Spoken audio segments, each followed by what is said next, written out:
Yes నా government rate కన్నా property తక్కువకి వస్తుందని ఆనందపడే లోపు ఇన్కమ్ ట్యాక్స్ డిపార్ట్మెంట్ నుంచి నోటీసులు వస్తున్నాయి. అదేంటి సార్, నాకు డబ్బులు అవసరం అని తక్కువ అమ్మితే అప్పుడు కూడా ట్యాక్స్ కట్టాలంటే డిపార్ట్మెంట్ ఇస్ సేయింగ్ ఎస్. ఆ ప్రొవిజన్ ఏంటో ఒకసారి చెప్తాను చూడండి. As per section 50C, seller కి ఈవెన్ దో గవర్నమెంట్ రేట్ కన్నా తక్కువ వచ్చినా సరే గవర్నమెంట్ స్టాంప్ డ్యూటీ వాల్యూ మీద క్యాపిటల్ గెయిన్స్ ట్యాక్స్ అనేది కట్టాల్సి వస్తుంది. ఇక్కడ బయ్యర్ కూడా ట్యాక్స్ కట్టాల్సి వస్తుంది. అదే ట్విస్ట్.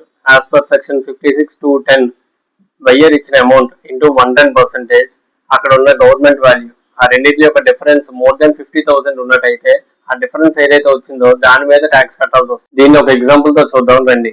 ఇక్కడ గవర్నమెంట్ వాల్యూ 50 lakhs కానీ 40 lakhs కి అమ్మేశారు. సెల్లర్ అయితే 50 lakhs మీద క్యాపిటల్ గెయిన్స్ కట్టాలి అంటే ఈ ఎగ్జాంపుల్ లో 3,90,000 కట్టాల్సి వస్తుంది.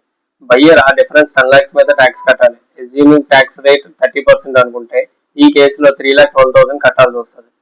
ఈ ఎగ్జాంపుల్ లో బయ్యర్ కి గవర్నమెంట్ రేట్ కన్నా 10 lakhs బెనిఫిట్ వచ్చింది. అదే ఎక్స్ట్రా కాస్ట్ వచ్చి 3.2 lakh ట్యాక్స్ పడింది. So cost versus benefit analysis చేసుకొని ప్రాపర్టీ తీసుకోండి. ఈ వీడియో మీకు యూస్ఫుల్ అనిపిస్తే షేర్ చేయండి. Thank you.